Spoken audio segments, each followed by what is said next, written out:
귀한 찬양 감사합니다. 오늘은 예수님께서 십자가에 죽으시고 무덤에 내려가신 지 사흘 만에 다시 살아나신 부활절입니다. 이 부활의 기쁨과 은혜와 능력이 여러분들의 가정과 삶에 가득하기를 주님의 이름으로 간절히 축복합니다. 우리 앞에 옆에 뒤에 서로 인사하겠습니다. 예수님께서 부활하셨습니다. 예수님께서 부활하셨습니다.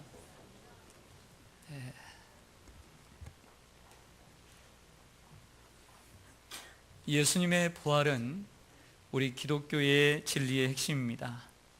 부활이 거짓이면 기독교도 거짓이고, 그리고 부활이 진실이면 기독교도 진실입니다. 그래서 사도 바울은 말하기를 부활이 없으면 우리의 믿음도 헛것이요 우리가 증거하는 것도 헛것이요 세상에서 가장 불쌍한 사람이 기독교인들이라고 얘기합니다. 하지만 부활이 진실이기에 우리의 믿음은 약속이 있으며 우리는 축복의 사람들이고 그리고 진정 행복한 사람인 줄로 믿습니다.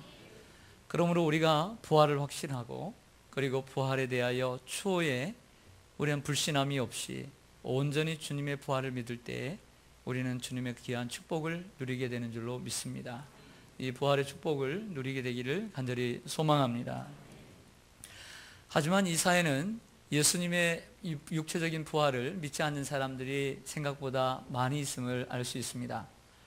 2008년도에 미국 조사기관인 바나 그룹이라고 하는 조지 바나가 이끄는 그 그룹에서 1,005명을 대상으로 기독교인들에게 조사를 했습니다. 부활, 예수님의 육체적인 부활을 믿느냐? 그럴 때 그들은 부활절은 중요한 기독교의 절기 가운데 하나이긴 하지만 예수님의 부활을 믿지 않는다라고 얘기하는 사람이 무려 67%나 되었다고 합니다. 참으로 충격적인 이야기입니다. 기독교 국가로 자리 잡고 있는 독일, 종교개혁이 일어났던 이 독일 또한 안타깝게도 20%밖에 부활을 믿지 않고 있다고 이야기하고 있습니다. 이 또한 신학의 영향이라고 할 수가 있습니다. 지금으로부터 약 150년, 특별히 독일이라고 하는 나라에 세계 천재라고 불리우는 많은 석학들과 그리고 불트만을 중심으로 한 많은 머리 좋은 똑똑한 신학자들이 예수님의 부활을 부정하면서 그 사실을 뒤집어 보려고 집요하게 노력해 왔습니다. 이들의 도전이 너무나 거세었고 더구나 이들의 연구가 과학적이고 학문적인 틀 안에서 진행되었기 때문에 많은 교회들이 그들의 꼬임에 넘어가 예수님의 부활을 부정해 버렸습니다.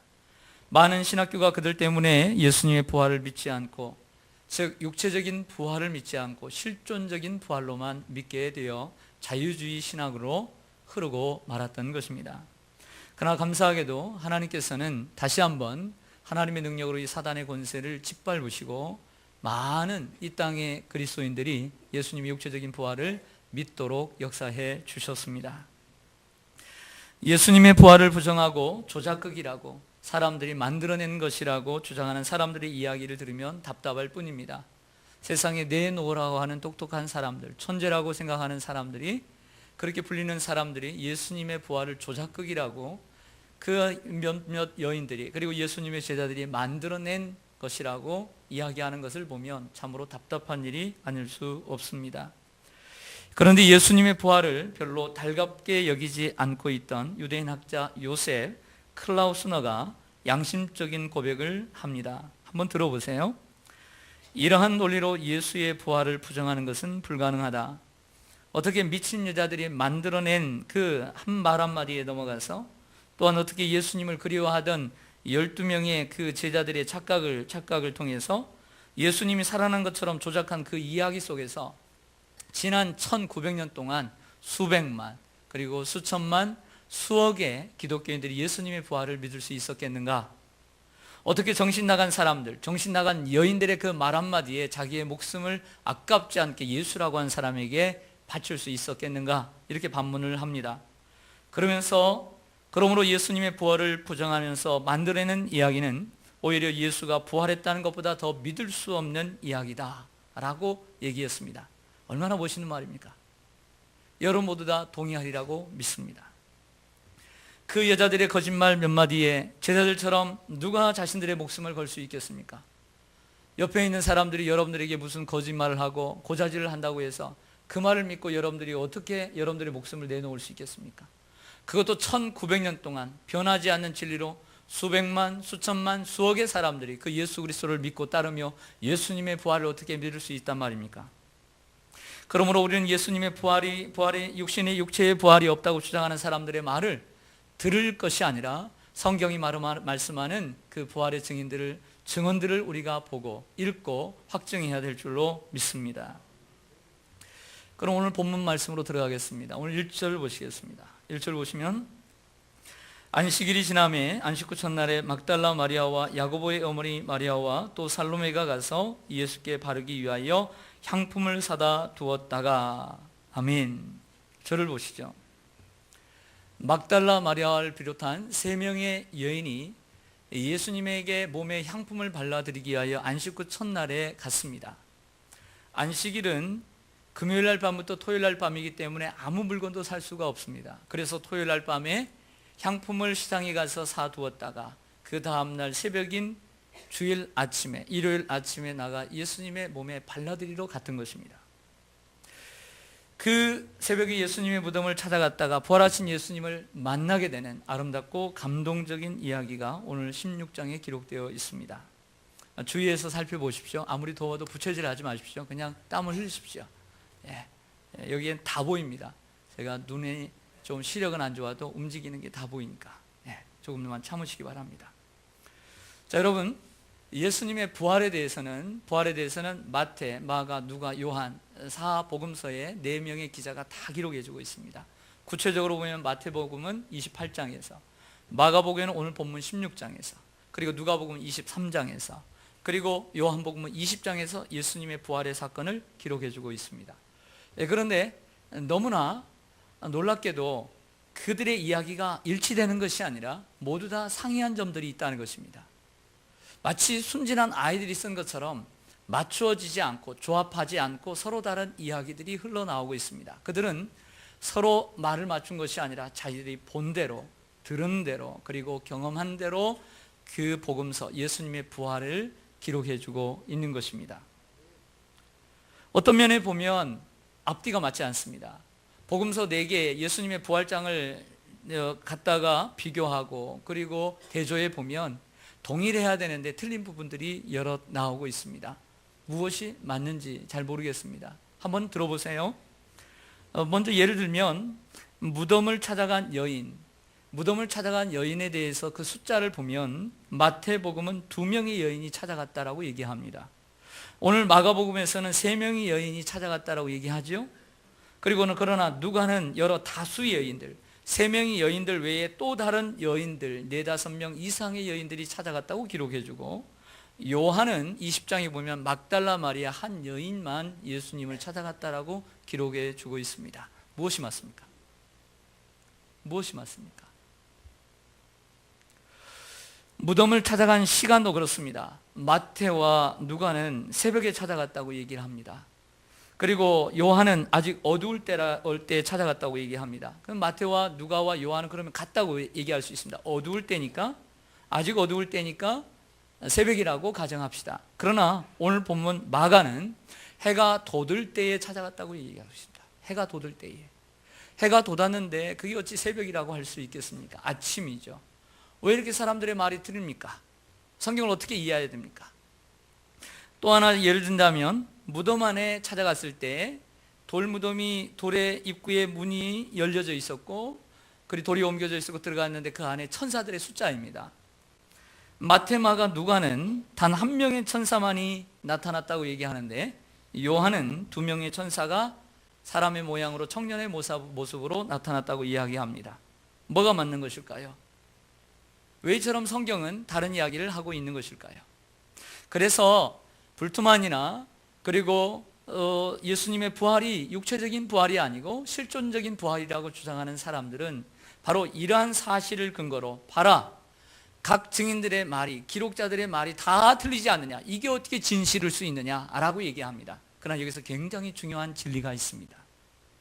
만약에 4명의 복음서의 기자들이 동일하게 동일한 시간, 동일한 사람들을, 동일한 환경을 그대로 묘사하고 있다면 그것은 조작한 것입니다. 사전에 모의한 것입니다. 진실로 그들은 조작할 마음이 전혀 없었던 것입니다. 진정으로 그들이 말하는 것처럼 이들은 조작한, 예수님의 부활이 조작한 것이라고 했다면 진정으로 4명의 기자들의 모든 기록과 사건의 그 증언들은 동일해야 합니다. 그래야 그들의 말이 옳은 것입니다. 그러나 동일하지 않는 것은 그들은, 이 여인들은, 그리고 예수님의 제자들은, 그리고 복음서의 기자는 조금이라도 조작할 마음이 없었던 것입니다. 서로 맞추고자 하는, 입을 맞추고자 하는 마음도 없었던 것입니다. 그들이 본 대로, 들은 대로, 그리고 그 부활의 증인들이 말하는 대로 기록했을 뿐입니다. 할렐루야. 그러므로 예수님의 부활은 틀린 것이 아니라, 그리고 조작한 것이 아니라 참으로 진리이고 진실인 줄로 믿습니다. 저명한 은행가였던 심승경의 이야기를 좀 해보겠습니다. 심승경이라고 하는 사람은 은행가였는데 우리나라는 도장을 많이 찍지만 외국은 사인을 많이 합니다. 그리고 그 사인의 효력이 대단합니다. 사인의 효력이. 근데 수표나 어음을 쓸 때, 이 사인을 했을 때 이 사인이 진짜인지 위조인지를 가려내는 전문가 중에 한 사람이 심슨이었습니다. 예를 들어 2개의 동일한 수표가 있습니다. 거기에 한 동일한 인물이 사인을 2군데 했습니다. 그런데 이 2개의 수표가 참으로 진짜인지 가짜인지 가려내는 이러한 일을 했다는 것이죠. 그런데 예를 들어 보겠습니다. 이 2개의 수표에 사인의 글씨가 크고 동일하게 크기가 같고, 그리고 글씨의 간격도 동일하고, 그리고 위로 올리고 내리는 회계의 그 길이가 동일하다면 이게 진짜일까요? 가짜일까요? 심승경은 이렇게 판단합니다. 그 둘 중에 하나는 가짜다, 하나는 위조된 것이다, 이렇게 얘기합니다. 여러분들이 우리가 사인을 할 때, 하나의 사인을, 여러분들의 사인을 할 때 그것을 또 옆에다가 사인을 해보십시오. 그리고 갖다가 대보십시오. 분명히 글씨의 크기도 다를 것이고, 그리고 간격도 다를 것이며, 오르고 내리는 획의 길이도 다를 수밖에 없는 것입니다. 만약에 동일하다면 그것은 복사본입니다. 그대로 갖다가 찍은 것입니다. 의심이 나면 집에 가서 해보십시오. 그리고 성질 급하신 분들은 지금 한번 해보십시오. 저도 성질이 급해서 어제 저녁에 해봤어요. 제가 좀 경험을 해봐야 되잖아요. 그래서 해봤더니 그대로 똑같이 썼어요. 그래서 똑같이 했는데 크기가 달라요. 제 나름대로 조순배라고 썼는데 어떤 것은 보니까 제대로 이름이 써있는데 어떤 것은 제대로 이름이 안 써져요. 벌써 성질 급한 분이 있어서 써보잖아요. 확실하게 하는 게 좋아요. 써보세요. 써봤더니요, 내 사인 같지 않는 사인이 나오더라고요. 그럴 수 있는 거예요. 6.25 사건 전에 거창에 처참한 학살 사건이 있었다고 합니다. 그 사건이 있은 후에 10년인가 20년 후에 다시 한번 대법원에서 재판이 열리게 되었습니다. 그 진위를 밝히기 위해서입니다. 빨갱이하고 손을 잡고 양민들을 학살했느냐 안 했느냐, 저 범인이라고 하는 사람이 빨갱이와 손을 잡고 양민들을 학살했다 안 했다, 총으로 저 사람들을 죽였느냐 안 죽였느냐에 대해서 재판을 하는데 증인 5명이 섰습니다. 증인 5명이 섰길래 그 사람들을 각각 조사를 했습니다. 그 양민을 학살했다라고 하는 사람이 총을 겨누느냐, 무엇으로 죽였느냐, 총으로 죽였느냐, 손을 길게 뻗어서 죽였느냐, 그리고 아니면 당겨서 죽였느냐, 그때 총으로 쐈을 때에 몇 발 정도 쐈느냐, 몇 사람을 죽였느냐, 어떤 얼굴의 모양을 가지고 있었느냐, 거기에 참으로 어쩔 수 없이 죽이는 모습이었느냐, 아니면 악에 찬 모습으로 죽였느냐 물었는데 놀랍게도 5명의 사람들의 모든 증언이 동일했어요. 이때 재판관이 어떻게 재판을 내렸을까요? 이것은 저들이 사전에 모의했다고 결론을 내렸습니다. 그러므로 우리가 성경을 읽으면서 앞뒤가 조금 안 맞는 이야기도 있고 조금 모순되는 것이 있지만 분명한 것은 사복음서의 기저와 모두 다 예수님이 부활하셨다는 것을 확실히 증거하고 있다는 것입니다. 4명의 복음서 기자가 세부적인 내용들은 조금씩 다른 것이 있어도 도리어 그 내용이 의도적인 것이 아니라 있는 그대로 그들이 증언했기 때문에 더욱더 진리이고 진실인 줄로 믿습니다. 예수님은 부활하셨습니다. 할렐루야. 제가 왜 여기까지 이렇게 얘기를 하느냐, 예수님의 역사적인 이 육체적인 부활을 역사적인 사실로 못 믿는 그리스도인들이 있기 때문에 제가 이렇게 설명을 한 거예요. 교회를 다니나 예수님의 육체적인 부활을 믿지 않는 그리스도인들이 있기 때문입니다. 여러분은 진정 믿으십니까? 예수님 말씀하십니다. 내가 부활이요 생명이니 나를 믿는 자는 죽어도 살겠고 살아서 나를 믿는 자는 영원히 죽지 아니하리니 내가 이것을 믿느냐? 물으셨어요.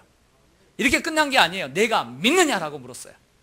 여러분들 이 질문에 대답하시기를 축원합니다. 오늘 본문 6절에서 7절을 보겠습니다. 6절에서 7절입니다. 제가 6절을 읽고 여러분 7절 읽어주시기 바랍니다. 청년이 이르되, 청년은 천사입니다. 청년이 이르되 놀라지 말라. 너희가 십자가에 못 박히신 나사렛 예수를 찾는구나. 그가 살아나셨고 여기 계시지 아니하니라.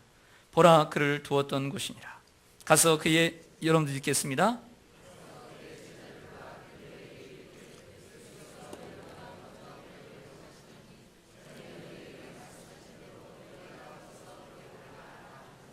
아멘. 저를 보겠습니다.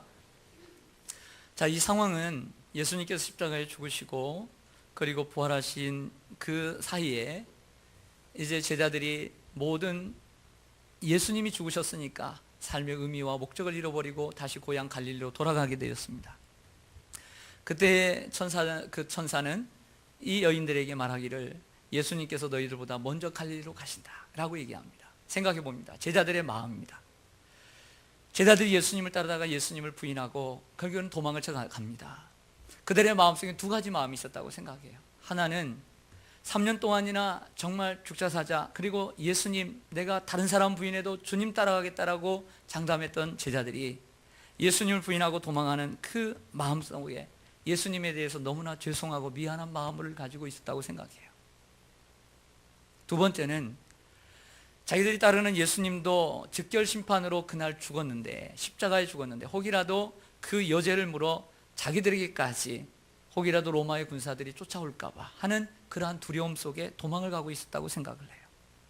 그래서 그들은 다시 한번 고개를 잡고 있는데 빈 그물 속에서 아무것도 없었지만 예수님께서 고기를 낚으라고 그래서 다시 한번 그곳에서 오른편에서 153마리의 고기를 잡지 않습니까?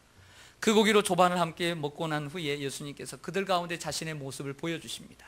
샬롬, 너에게 평강이 있을지어다 하시면서 3번이나 부인한 베드로에게 요한의 아들 시몬아, 내가 나를 사랑하느냐 물으시고 3번이나 부인했던 그에게 3번 물으심으로 그에게 예수님께 그 지은 죄를 주님께서 치유해 주시고 그 마음을 치유해 주시고 사명을 주심으로 그의 삶을 다시 한번 회복시켜 주신 줄로 믿습니다. 이게 예수님의 사랑이죠.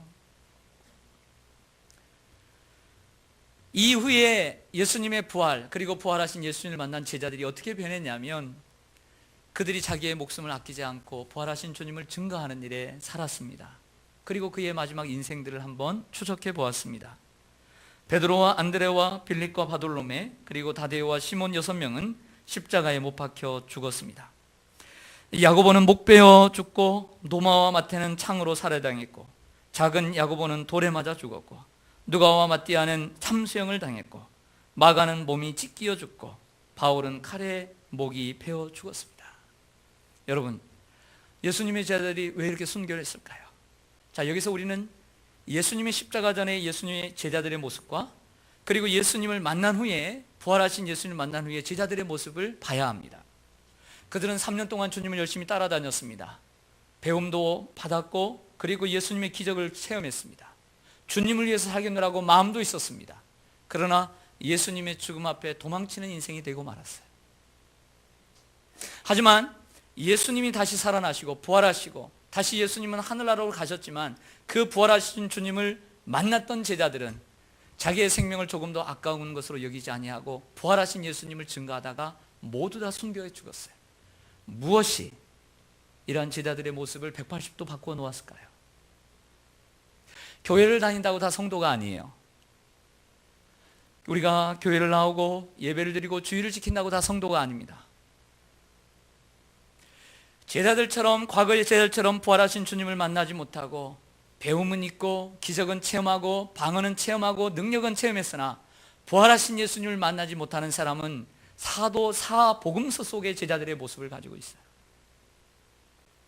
그러나 부활하신 주님을 만나고 성령을 체험하고 정말 부활하신 주님이 살아계시다, 그분을 내가 만났다, 그리고 그분이 주시는 성령을 내가 받았다, 그 성령을 받고 살아가는 사람은 사도행전 속의 제자들의 모습으로 살아가게 되는 줄로 믿습니다. 그러므로 우리도 예수님, 부활하신 예수님을 만나야 하는 거예요. 오늘 이야기를 좀 할게요. 이제 두 번째로는 부활하신 예수님을 만나야 된다는 거예요. 왜 만나야 되느냐? 오늘 제자들의 모습 속에서 다 드러나잖아요. 신앙의 모습이 다르잖아요. 의미와 목적이 다르잖아요. 첫째, 부활하신 주님을 만나면 우리의 신앙이 분명해지고 견고해집니다. 따라하겠습니다. 부활하신 주님을 만나면 신앙이 분명해지고 견고해진다. 신앙생활이란 막연히 교회에 다니고 예배에 참석하는 것이 아닙니다. 진정한 신앙생활은 십자가의 진리 앞에 무릎을 꿇고 부활하신 주님을 만남으로써 신앙의 고백이 이루어지는 것입니다. 예수님의 몸에 향품을 바르기 위해 왔던 여인들은 진정한 믿음이 없었어요. 믿음이 있어서 온 게 아니에요. 인간적인 정에 끌려 예수님이 처참히 죽어갔어요. 예수님이 메시아라는 것도 아직도 확신하지 않아요. 단지 예수님을 따라다니고 예수님이 매력적이고 예수님이 말씀을 전할 때 구름대처럼 사람들이 모이고 예수님이 기적을 행하니까 사람들이 모이드니까 예수님이 너무 좋았던 거예요. 예수님이 인간성도 너무나 괜찮았어요. 그리고 정에 끌렸어요. 그런데 그렇게 사모하고 그렇게 존경하던 예수님이 머리에는 가시관을 쓰시고 두 발과 두 손에 못이 박히고 옆에는 창자국을 찍혀서 온 내장이 쏟아져 나왔는지도 몰라요. 세마포 옷을 싸서 그리고 니고데모는 그 백근의 향을 싸서 바르기는 했지만 예수님의 시체가 걱정이 됐어요. 단순히 인간적인 걱정 가운데 나왔던 거예요. 교회를 다니는 사람 중에도 인간적인 친분과 정 때문에 다니는 분들이 있을 수 있습니다. 그러나 부활 신앙이 없다면 극한 상황에서 신앙이 유지하기가 어렵습니다. 또한 예수님의 제자들이 기적을 많이 경험했습니다. 능력도 권능도 행했습니다. 죽은 자가 살아나는 것도 보았습니다. 귀신이 쫓겨나가는 것도 보았습니다.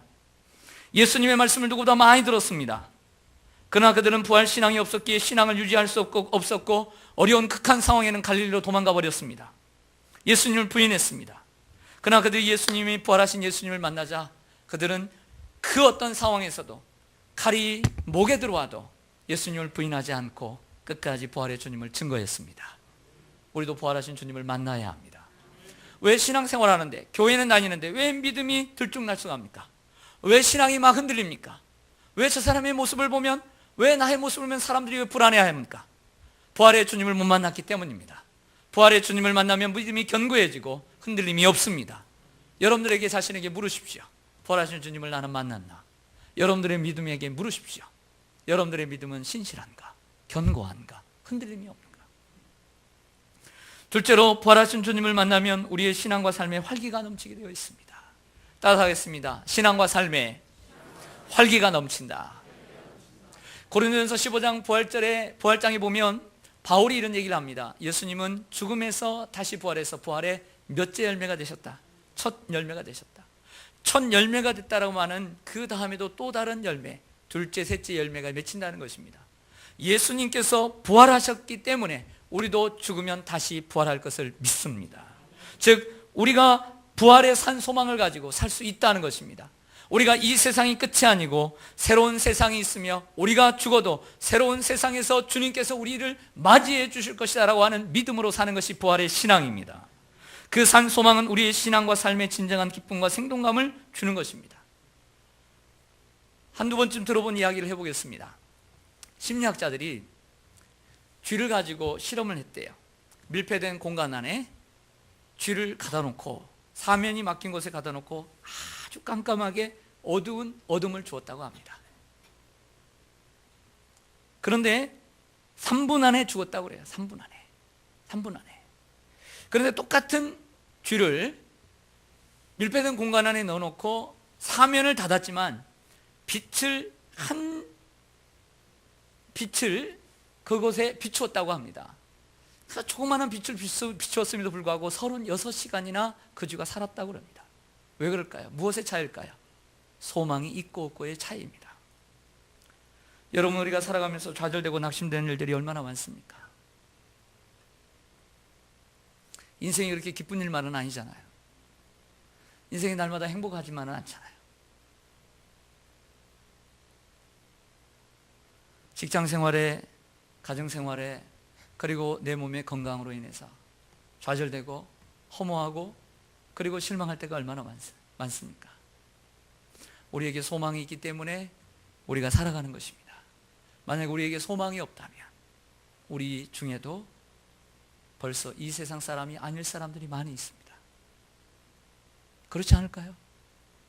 여러분, 그러므로 부활의 산 소망을 가진 사람은 우리가 주님 앞에 우리의 삶과 우리의 신앙이 활기가 차 있고 그리고 생동감이 넘치게 될 줄로 믿습니다. 세 번째로, 부활하신 예수님을 만나면 진정한 헌신이 가능해집니다.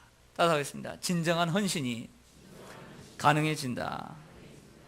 여러분, 다시 한번 엄하게 말씀드립니다. 인간적인 열심과 인간적인 노력은 한계가 있습니다. 인간적으로 열심으로 주님을 믿는 데는 한계가 있어요. 우리가 부활하신 예수님을 만나야 합니다. 은혜로 주님께 나아가야 되고 은혜로 사역해야 될 줄로 믿습니다. 우리도 언제 어떻게 제달처럼 우리의 소망과 바람이 무너지면 모든 것을 버리고 떠날지 모릅니다.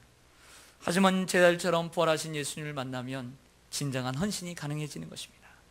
지치지 않는 헌신과 희생이 가능해지고 그리고 지속적인 헌신이 가능해지는 줄로 믿습니다.